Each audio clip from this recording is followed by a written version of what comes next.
اچھا، ایک اور بہت ہی سمپل سی بات ہے جو قرآن کے حوالے سے ہے کہ اللہ سبحانہ وتعالیٰ کی جو بڑائی ہے اس کے بارے میں ہم اگر بات کریں تو پڑھتے ہیں انشاءاللہ اعوذ باللہ من الشیطان الرجیم بسم اللہ الرحمن الرحیم.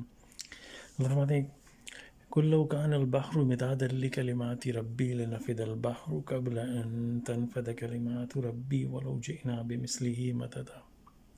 سورہ 9 کی آیت نمبر سورہ 18 کی آیت نمبر 109 میں اللہ تعالیٰ فرماتے ہیں کہ اگر سارے سمندر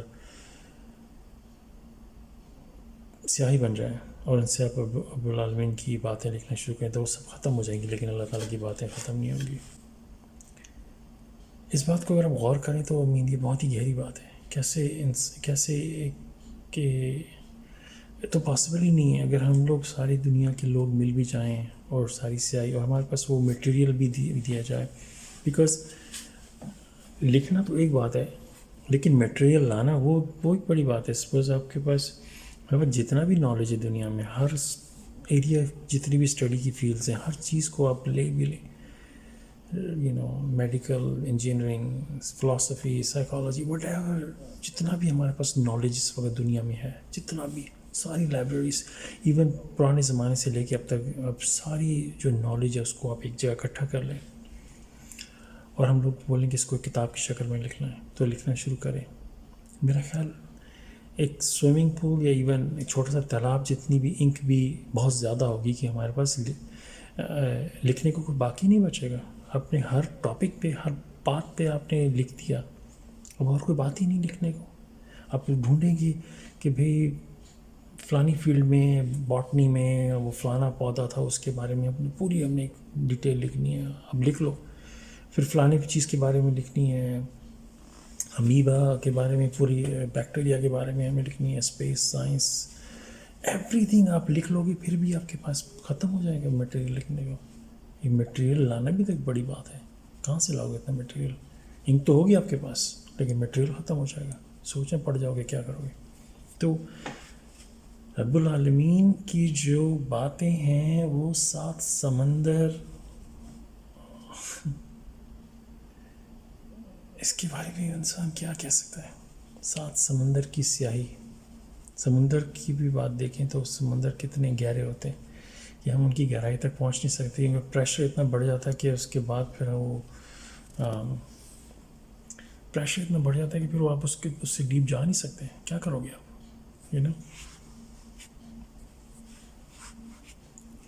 آپ کے پاس وہ ختم ہو جائے گا وہ کہ اب ہم کیا کریں. تو مطلب اتنی گہرائی سمندر کی، پانی، اتنا پانی. اور اللہ تعالیٰ یہ نہیں کہہ رہے کہ اگر ہم بیٹھ کے سمندر کے پانی کو نکالنا شروع کریں ایک بالٹی بھر کے، ایک بالٹی ایک وقت میں، جیسے امیجن صرف اگر بالٹی، اگر آپ جائیں ساحلی سمندر پہ اور ایک بالٹی لیں اور اسے لے کے کسی ایسی جگہ ڈمپ کریں کہ وہ بالکل سیپریٹ رہے، کوئی ایسا نظام ہو، کوئی بہت بڑا کوئی ٹینکر ہو جس کے اندر بھرے، جس کے اندر پورے 7 سمندر کا پانی آ جائے. اب جائیں بالٹی بھریں، جا کے ڈالیں، بالٹی بھرے ڈالیں، آپ تھک جاؤ گے.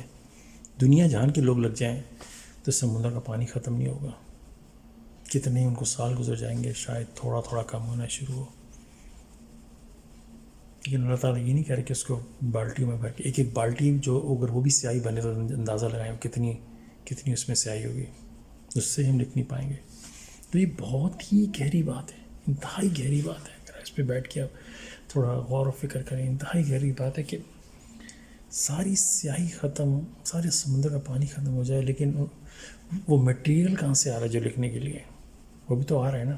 تو اللہ کی باتیں جو ہیں وہ اتنی زیادہ ہیں، اتنا نالج، وزڈم، یہ تو جو ہمیں دنیا میں جو وزڈم اور نالج ملی ہے چیزوں کے بارے میں، کپڑوں، مطلب کہ پودوں کے بارے میں، جانوروں کے، جتنا بھی نالج ہمارے پاس یہ بہت ہی لمیٹیڈ ہے. اللہ کے پاس جو نالج ہے وہ اس کی تو کوئی لمٹ ہی نہیں ہے. تو ان ساری باتوں کو آپ لکھنا شروع کریں، نہیں لکھ پائیں گے. سیاہی ختم ہو جائے گی، وہ انک ختم ہو جائے گی. پھر اللہ تعالیٰ کہتے ہیں کہ ایسے ہی 7 سمندر اور لے آؤ، وہ بھی ختم ہو جائیں گے. ایک دفعہ ہم لوگ ایک شپ میں جا رہے تھے تو کھلے سمندر میں، تو ویوز تو ایک شام میں نے بہت دور لائک رات ہونے کو تھی اور ایک شپ کی لائٹیں جل رہی تھیں اور کتنے ہی لائک 100 میل دور ہوگا، بہت دور ایک ڈاٹ سا نظر آتا. میں نے کہا یہاں سے اس ڈاٹ تک کا فاصلہ کتنا 100 میل کا ہوگا میں بھی، لیکن اس کے درمیان میں کتنا پانی ہے. اور اگر زوم آؤٹ کر کے اگر آپ میپ میں دیکھیں تو ہم وہ 100 میل ہم لوگ میپ میں آس پاس ہی نظر آئیں گے، باقی آپ دیکھیں اتنا سمندر چاروں طرف. تو ان باتوں کو دیکھ کے انسان کو اتنا اللہ تعالیٰ کے حضور عاجزی اور سر جھکا کے آنا چاہیے کہ ہمارے رب کا مقام اتنا اونچا ہے، اتنا اونچا ہے کہ ہم تصور بھی نہیں کر سکتے.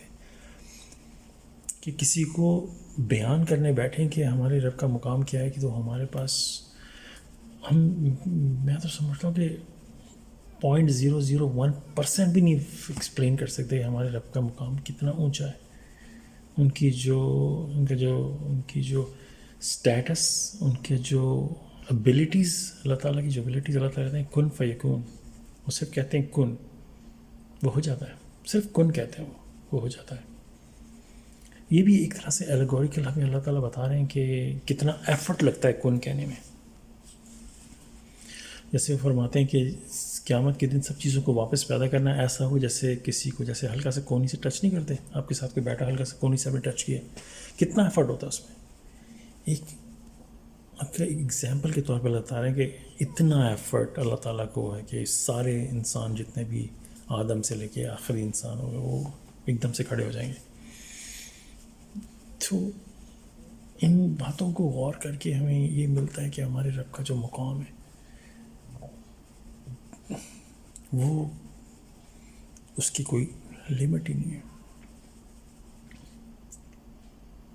یہ تو میں سمجھتا ہوں کہ اگر ہم جب نماز میں سجدہ کرتے ہیں تو یہ ہمیں تو یہ سوچنا چاہیے، ہم سمجھ لیں گے اپنا سر زمین میں رکھے ہم کسی ہستی کو سجدہ کر رہے ہیں، بڑی بات ہے. نہیں، بڑی بات یہ نہیں ہے. بڑی بات یہ ہے کہ اس ہستی نے ہمیں الاؤ کیا کہ ہم تو اس قابل بھی نہیں ہیں کہ ہم اس ہستی کو سجدہ کر سکیں. وہ اتنی عظیم و شان ہستی ہے رب العالمین کی کہ انہوں نے ہمیں الاؤ کیا ہے. ہمیں تو اس بات میں ان کے سامنے بہت ہی عاجزی کے ساتھ شکر ادا کرنا چاہیے کہ رب العالمین نے ہمیں اجازت دی، ہم انہیں سجدہ بھی کر سکیں. یہ تو ہمارا مقام بھی نہیں ہے اس کے.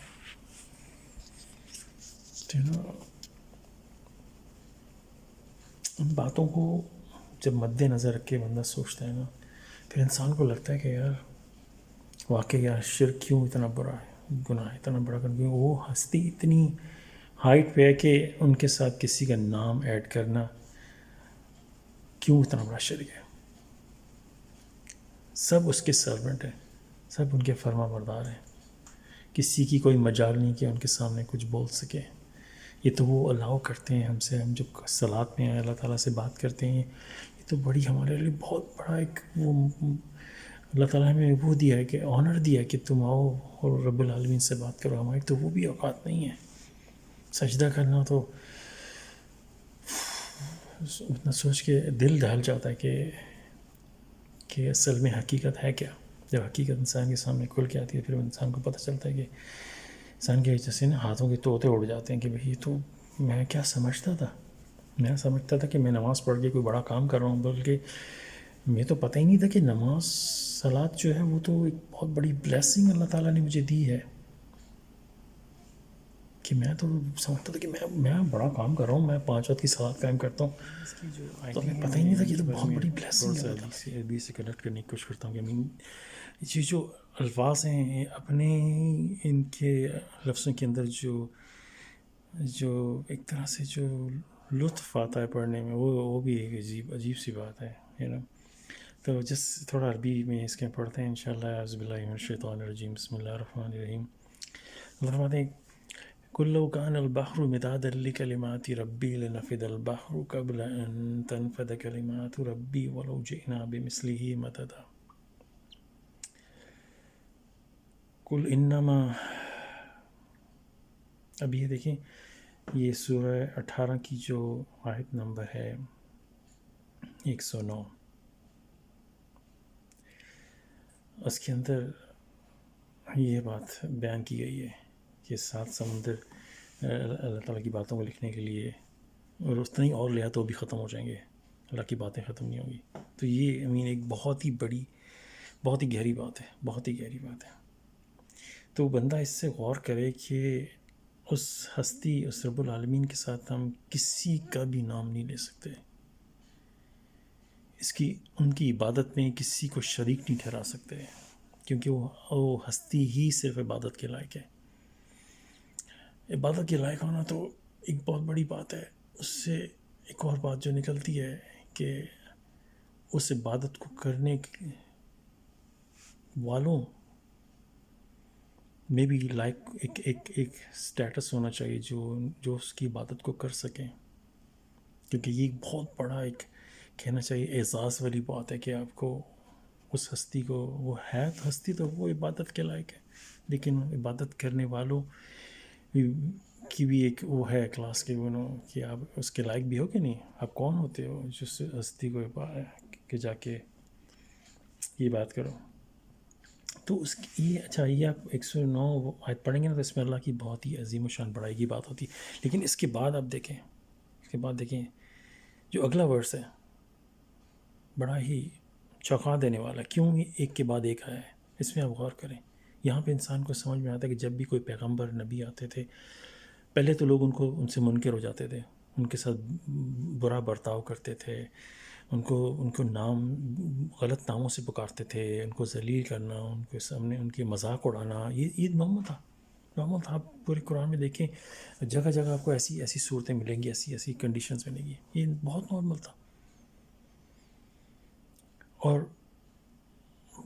بہت کم لوگ ہوتے تھے، بہت ہی کم، گنے چنے جو واقعی ان کو ایکسیپٹ کرتے تھے. موسیٰ کی اگزامپل لے لیں، جب وہ اتنے مراحل سے گزرے ہیں فرعون کے پاس سے، اور پھر آخر میں جا کے صرف 2 بندے بچے تھے. اتنے معجزے دیکھے آپ، وہ پڑھ کے دیکھیں، 2 بندے بچے. اتنا کمپلیکیٹڈ سچویشن ہے کہ ہمیں تو ہم کیسے کہہ سکتے ہیں ہم سارے ہی بخشوائے ہوئے ہیں. جب وہاں پہ وہ 2 تھے، وہ بھی انسان تھے، ہم بھی انسان ہیں. اور شیطان اللہ تعالیٰ کہتے ہیں تمہارا کھلا دشمن ہے. تو ان باتوں سب کو ایڈ کریں تو آپ کے سامنے حقیقت کھلنا شروع ہو جائے گی. اب یہ آیت جو 109 اتنی جو ہے، اس کے بعد آپ اگلی آیت دیکھیں. اللہ تعالیٰ فرماتے ہیں قُلْ إِنَّمَا أَنَا بَشَرٌ مِثْلُكُمْ يُوحَىٰ قُلْ إِنَّمَا أَنَا بَشَرٌ مِثْلُكُمْ يُوحَىٰ إِلَيَّ أَنَّمَا إِلَٰهُكُمْ إِلَٰهٌ وَاحِدٌ فَمَن كَانَ يَرْجُو لِقَاءَ رَبِّهِ فَلْيَعْمَلْ عَمَلًا صَالِحًا.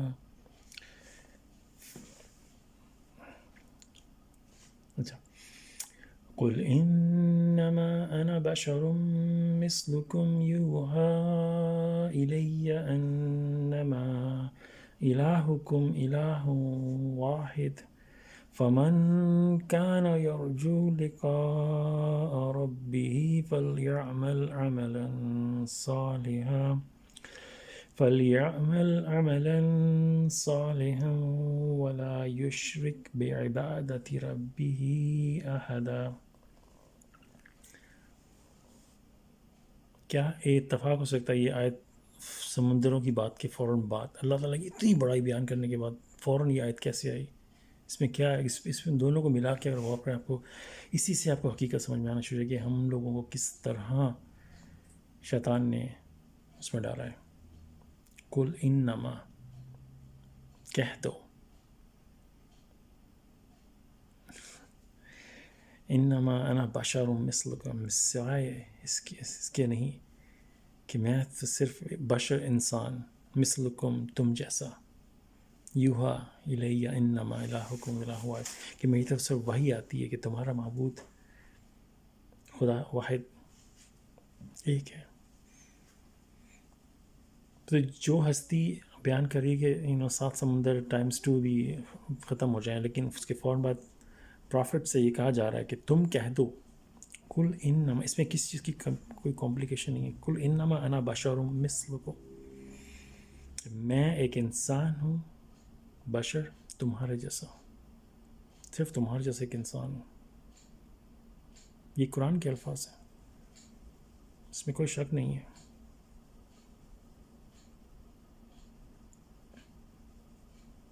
کوئی شک نہیں ہے. ہمارے پاس ایک سالڈ پروف ہے جو ہمیں ایگزیکٹلی بتا رہا ہے کہ سچویشن کیا ہے. اور کئی جگہ آپ دیکھیں گے پروفٹ کے بارے میں یہ آتا ہے کہ وہ صرف وارنر تھے، his job was to deliver the message and it's nothing more than that. بہت ساری ایسی باتیں لکھی ہوئی ہیں جو کہ اسی آیت کو بیک اپ کرتی ہیں. آپ کے پاس ایک سالڈ پروف ہے سچویشن کے بارے میں، solid proof 100%. there is no doubt کہ قرآن کی کوئی بات بھی غلط ہو سکتی ہے. there is absolutely no doubt. یہ بالکل برحق کتاب ہے، اس کا ایک ایک الفاظ سچ میں لپٹا ہوا ہے، اس میں ذرا سا بھی شک نہیں ہے. اور وہ کتاب ہمیں بتا رہی ہے جو رب العالمین سے آئی ہے کہ کہہ دو کہ میں تو ایک عام سا انسان مثلکم، تمہارے جیسا، کہ میں تو تمہارے جیسا ایک انسان ہوں، اور کہ میرے پاس اللہ تعالیٰ کا میسج آتا ہے، وہی آتی ہے کہ تمہارا معبود واحد خدا ہے. فمن كان يرجو لقاء ربه فليعمل عملا صالحا ولا يشرك بعبادته ربه احدا. کہ جو انسان اللہ تعالیٰ سے ملنے کی امید رکھتا ہے کہ وہ نیک عمل کرے، فلیعمل عملا صالحا، تو چاہیے کہ نیک عمل کرے، اچھا عمل کرے. ولا يشرك بعبادته ربه احدا، اور اللہ تعالیٰ کے ساتھ کوئی شرک نہیں کرے، کہ ان کی عبادت، ان کے ساتھ بات کرنے میں کسی قسم کا کوئی شرک نہیں. ولا یشرک، کوئی کسر نہیں چھوڑی. مطلب جب ایسا ہوتا ہے نا ولا یشرک، تو اس میں کسی 1.0001% کی بھی گنجائش باقی نہیں رہ جاتی. یہ نہیں کہ کہہ سکتا کہ بھائی یہ تھوڑا سا میں شرک نہیں کروں تو یہ. تو اپنے سچے دل سے غور سے سوچیں، جتنی بھی قومیں ہم سے پہلے آئی ہیں، مسلمانوں سے پہلے، سب میں کسی نہ کسی، اب ہر مذہب کو اٹھا کے دیکھ لیں، سب خدا کو مانتے ہیں، لیکن کسی نہ کسی لیول پہ کسی نہ کسی کو انہوں نے اللہ کے ساتھ کھڑا کر دیا ہے. میں آپ کو ڈیٹیل میں نہیں بولوں گا، آپ خود اب ہمارے یہاں سے اب لوگ باشعور ہیں، سمجھتے ہیں اس بات کو، خود غور سے سوچ لیں کہ کیا ہمارے ساتھ بھی ایسا ہوا ہے. یہ دو آیتیں بسم اللہ کے، اور خود سوچ لیں. میں کچھ بارے میں نہیں بولوں گا کہ ہم کیسے اس کے وکٹم بنے شیطان کے، اس نے ہمیں کیسے دھوکہ دیا. وہ تو اتنا اسمارٹ بنتا ہے کہ وہ ایسے انسان کو دھوکہ دیتا ہے کہ انسان، جب ہم پچھلی دنیا میں تھے تب اس نے ہمیں دھوکہ دیا تھا، اب اس دنیا میں بھی وہ اپنے شکنجے میں لوگوں کو پکڑ کے بیٹھا ہوا ہے. بڑی سالڈ. وہ تو ایسے کہتے ہیں کہ وہ آپ کو بیچ کے آپ کا ایڈوانس بھی کھا جائے تو آپ کو پتہ نہ چلے، وہ ایسی چیز ہے. لیکن اللہ تعالیٰ ہمیں وارن کیا قرآن کے اندر اس کے بارے میں، اس کی ایبیلٹیز کے بارے میں، وہ کیسے کس طرح آپ کو، اور اس کے بارے میں اللہ تعالیٰ نے ہمیں ٹولز دیے ہیں کہ کیسے تم بچ سکتے ہو اس سے، اس کے بہکانے سے. بہت پاورفل ٹولز ہیں قرآن کے اندر. سورہ 23 ورس 97-98 بہت بڑا پاورفل ٹول ہے. اور بھی بڑی باتیں ملتی ہیں ہمیں قرآن میں کہ کیسے بچنا ہے. تو یہ بڑی سوچ کی بات ہے، بہت گہری بات ہے. انسان کو چاہیے کہ غور و فکر کرے، ذرا بات کو، پیچیدگی کو دیکھے، اس کو جاننے کی کوشش کرے کہ ایک ٹیسٹ ہوتا ہے نا، ٹیسٹ کے اندر ایک سوال کے 4 آنسرز ہوتے ہیں، تو ان میں سے ایک آنسر صحیح ہوتا ہے، باقی 3 غلط ہوتے ہیں. تو یہ جان بوجھ کے ٹرک ایسے کیا جاتا ہے کہ ایک سوال، اس طرح تو جو ملٹیپل چوائس کویشچن ہوتے ہیں ان کے آنسرز، تو اگر آپ کو ایک کویشچن دیا جائے اس کا آنسر ایک ہی ہو، اب اس نے اس کو ٹک کر دیا تو ٹیسٹ تو نہ ہوا نا، تو 3 رانگ آنسرز کا ہونا ضروری ہے. اسی طرح ہر قوم کے سامنے جب اگر اس کو ایلیگوریکل ایز ایگزامپل لے کے دیکھیں، تو جو ایک ایگزامینیشن ہال کی طرح دیکھیں، تو دنیا ایگزامینیشن ہال ہے، اور ہر قوم کو، ہم سے پہلے جتنی بھی قومیں تھیں سب کو جو ٹیسٹ ملا اس کے ساتھ نیگیٹو مٹیریل تو تھا، ادروائز پھر ٹیسٹ تو نہ ہوا نا، رانگ آنسرز کا ہونا ضروری ہے. اور پھر اللہ تعالیٰ ہمیں کتاب دی ہے، ہمیں علم دیا ہے، ہمیں دماغ دیا ہے، ہمیں سوچ دی ہے کہ تم پڑھو اور رانگ آنسرس ڈھونڈو اور رائٹ آنسر پہ کریکٹ کرو. یہ ہے اس طرح کا ہمارا ٹیسٹ. ایک جس رفلی ایگزامپل. ماشاء اللہ. پریز گاڈ.